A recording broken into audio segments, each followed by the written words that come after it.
বিশ্বজুড়ে একসাথে শুরু হয়ে গেছে দুই মহাশক্তিধর ফ্রন্টের বিধ্বংসী যুদ্ধ।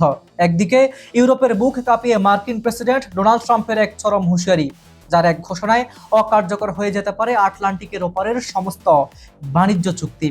আর অন্যদিকে হরমুজ প্রণালীতে ড্রোন হামলার পর শুরু হয়ে গেছে আমেরিকা আর ইরানের সরাসরি ক্ষেপণাস্ত্র যুদ্ধ। ছেড়ে গেছে মাত্র কয়েকদিন আগের শান্তি চুক্তি। কি ঘটছে এই মুহূর্তে? বিশ্ব কি তবে এক নতুন মহাবিপর্যয়ের মুখোমুখি? ঘটনার সূত্রপাত আটলান্টিকের ওপারে। মার্কিন প্রযুক্তি জায়ান্ট গুগল, অ্যাপল, মেটা আর অ্যামাজনকে কোণঠাসা করতে ইউরোপীয় দেশগুলো যে চাল চেলেছিল, তাতে এবার খোদ ক্ষিপ্ত বাঘের মতো গর্জে উঠেছেন ডোনাল্ড ট্রাম্প। নিজের সামাজিক যোগাযোগ মাধ্যম ট্রুথ সোশ্যালে দেওয়া এক বিস্ফোরক পোস্টে ট্রাম্প স্পষ্ট জানিয়ে দিয়েছেন, মার্কিন প্রযুক্তি কোম্পানিগুলোর উপর ইউরোপ যদি ডিজিটাল সেবা কর বা ডিজিটাল সার্ভিস ট্যাক্স চালু রাখে, তবে রক্ষা পাবে না কেউই। ইউরোপকে সরাসরি থ্রেট দিয়ে ট্রাম্প বলেছেন, যে দেশে এই ট্যাক্স বসাবে সেই দেশ থেকে যুক্তরাষ্ট্রে রপ্তানি হওয়া সমস্ত পণ্যের ওপর অবিলম্বে 100% আমদানি শুল্ক বা কাস্টমস ডিউটি চাপিয়ে দেওয়া হবে। অর্থাৎ ইউরোপের ব্যবসা বাণিজ্য এক ঝটকায় ধ্বংস করে দেওয়ার ব্লুপ্রিন্ট রেডি। ট্রাম্পের এই এক চালে বর্তমানের সমস্ত দ্বিপক্ষীয় চুক্তি এবং বাণিজ্য চুক্তিগুলো কার্যত অকার্যকর কাগজের টুকরোয় পরিণত হতে চলছে। কিন্তু কেন ইউরোপীয় দেশগুলো মার্কিন টেক জায়ান্টের উপর চড়া হলো? আসল রহস্য হলো রাজস্ব। যুক্তরাজ্যের দিকেই তাকান। 2020 সাল থেকে তারা 2% ডিজিটাল সেবা কর কার্যকর রেখে শুধু 2024-25 অর্থ বছরে ঘরে তুলেছে প্রায় 80 কোটি পাউন্ডের বেশি রাজস্ব। আর এখন ফ্রান্স, ইতালি এবং স্পেনের মতো দেশগুলো সরাসরি 3% ট্যাক্স বসিয়ে দিয়েছে মার্কিন কোম্পানিগুলোর উপর। তবে ট্রাম্পের এই 100% শুল্কের হুমকির মুখে ইউরোপও কিন্তু হাত গুটিয়ে বসে নেই। সাইপ্রাসের জ্বালানি ও বাণিজ্য মন্ত্রী মাইকেল দামিয়ানোস চাপ জানিয়ে দিয়েছেন, ইউরোপীয় ইউনিয়নের স্বার্থে আঘাত লাগলে বা চুক্তি লঙ্ঘন করা হলে ইইউও বসে থাকবে না। তারাও রেডি করেছে পাল্টা এবং অত্যন্ত কঠোর জবাব। বিশ্লেষকরা বলছেন, এটি শুধু করের লড়াই নয়, দ্বিতীয় মেয়াদে এসে উচ্চ হারের শুল্ককে ট্রাম্প তার বৈশ্বিক বাণিজ্যের প্রধান হাতিয়ার বানিয়েছেন। বাণিজ্য যুদ্ধের এই উল্টো পথের উত্তাপের মাঝেই মধ্যপ্রাচ্যের হরমুজ প্রণালীতে লেগে গেছে আসল আগুন।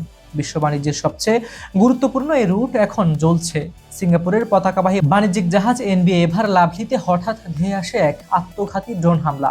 মার্কিন সেন্ট্রাল কমান্ড বা সেন্টকম সরাসরি দাবি করেছে, এই হামলা চালিয়েছে ইরান, যা আন্তর্জাতিক নৌ চলাচলের স্বাধীনতার উপর হস্তক্ষেপ।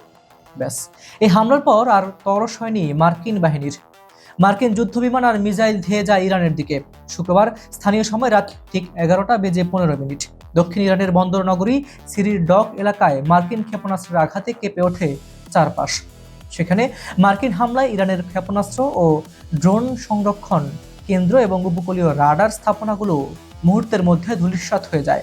দাউ দাউ করে জ্বলতে থাকে পুরো এলাকা। মার্কিন আগ্রাসনের পর ক্ষোভে ফেটে পড়েছে ইরানের ইসলামিক রেভলিউশনারি গার্ড। তারা হুঙ্কার দিয়ে বলেছে, ওয়াশিংটন তাদের প্রতিশ্রুতি ভঙ্গ করেছে। ইতিমধ্যেই ইরানের নৌবাহিনী ওই অঞ্চলের মার্কিন সামরিক অবস্থানগুলোতে পাল্টা আঘাত হেনেছে এবং সাফ জানিয়েছে, পুনরায় আগ্রাসন চালানো হলে এর চেয়েও ভয়াবহ জবাব দেওয়া হবে। সবচেয়ে বড় ধাক্কাটা লেগেছে কূটনীতিতে। মাত্র কয়েকদিন আগে 17 জনে দুই দেশের মধ্যে যে ঐতিহাসিক যুদ্ধবিরতি ও সমঝোতা চুক্তি হয়েছিল, এই পাল্টাপাল্টি রক্তক্ষয়ী হামলার পর সেই চুক্তি এখন পুরোপুরি লাইফ সাপোর্টে। গভীর সংকটের মুখে এদিকে হরমুজ প্রণালী বন্ধ হওয়ার উপক্রম হয়, থমকে গেছে আন্তর্জাতিক সামুদ্রিক নিরাপত্তা সংস্থাগুলোর নাবিক সরিয়ে নেওয়ার কাজ। তবে বিশ্ব বাণিজ্য সচল রাখতে ওমান এক জরুরি ঘোষণা দিয়ে হরমুজ প্রণালীতে একটি অস্থায়ী সামুদ্রিক করিডোর চালুর সিদ্ধান্ত নিয়েছে। একদিকে ট্রাম্পের গ্লোবাল বাণিজ্য যুদ্ধ, অন্যদিকে মধ্যপ্রাচ্যে মার্কিন ইরান সরাসরি সংঘাত। বিশ্ব কি এক নতুন অর্থনৈতিক মন্দা আর যুদ্ধের দিকে এগিয়ে যাচ্ছে? আপনার কি মনে হয়? কমেন্ট করে এখনই জানান। সুপ্রিয় দর্শক, এতক্ষণ আমাদের সাথে থাকার জন্য ধন্যবাদ। দেখা হচ্ছে পরবর্তী নতুন কোনো ভিডিওতে। ততক্ষণ পর্যন্ত ভালো থাকুন, সুস্থ থাকুন। আল্লাহ হাফেজ।